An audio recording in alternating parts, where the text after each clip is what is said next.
আসসালামু আলাইকুম এভরিওয়ান, কেমন আছেন সবাই? আশা করি সবাই ভালো আছেন। আপনারা বুঝতে পারছেন আজকে আমি পাইথন নিয়ে কিছু একটা করতে চাচ্ছি। তো পাইথনের যে বিষয়টা করব সেটা হচ্ছে যে আমার পিসিতে আমি পাইথনটাকে বেসিক যে এনভায়রনমেন্ট আছে সেই এনভায়রনমেন্টটা সেট আপ করবো।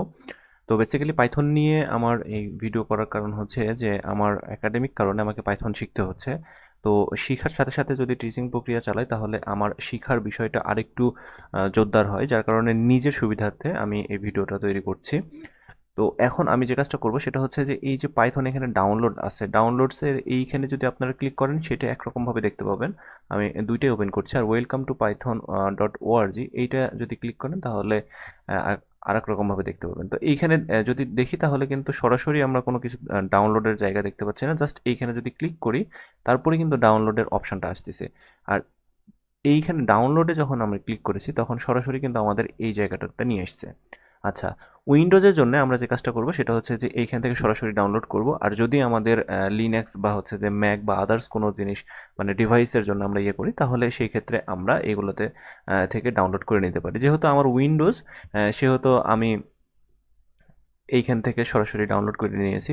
তো আমার অলরেডি ডাউনলোড করা আছে, এখানে আমি ডাউনলোড করে রেখেছি পাইথন 3.12.5 যেইটা, সেইটা আমি ডাউনলোড করে রেখেছি। এইটা আমি ইনস্টল করার জন্য যদি এখন যাই তাহলে আমাকে দেখাবে যেটা সেটা হচ্ছে যে আনইনস্টল।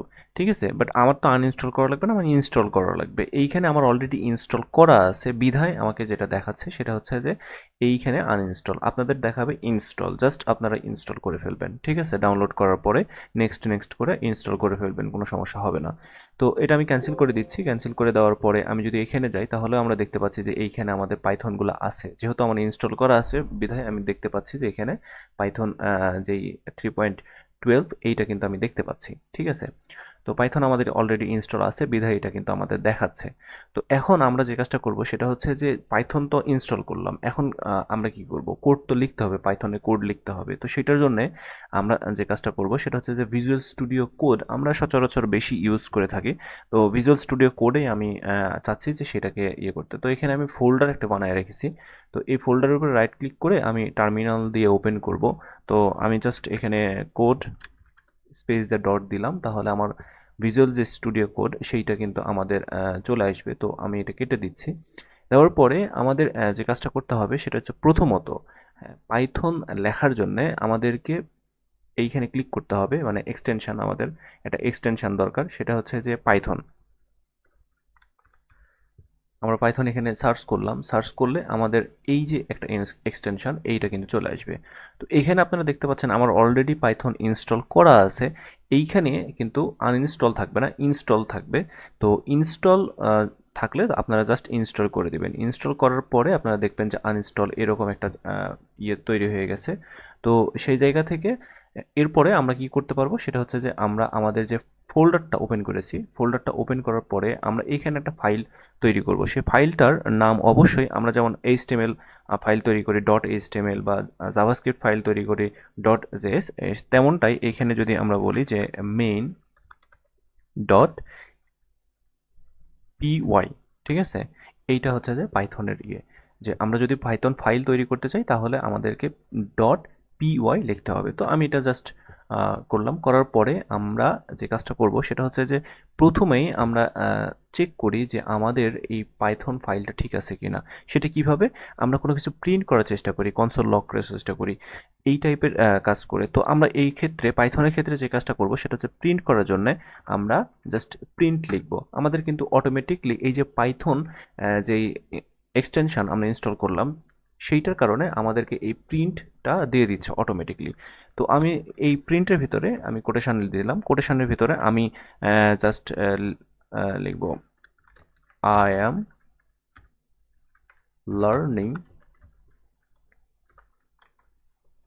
পাইথন। ঠিক আছে, তো আমি এটা লিখলাম, লেখার পরে এখন আমাদেরকে যে কাজটা করতে হবে এইটাকে দেখবো কোথায়, তো সেটার জন্য আমাদেরকে টার্মিনাল ওপেন করতে হবে। তো আমি এইখান থেকে জাস্ট এইখানে টার্মিনাল, যদি নিউ টার্মিনালে ক্লিক করি তাহলে কিন্তু আমাদের টার্মিনালটা চলে আসবে। এইখানে এই যে পাওয়ার সেলে আপনারা চাইলে করতে পারেন, অথবা এইখানে যদি ক্লিক করেন, ক্লিক করার পরে সরি, তো আমি এটাকে ইয়ে করে দিচ্ছি, এইখান থেকে আমরা আরেকটা নিব।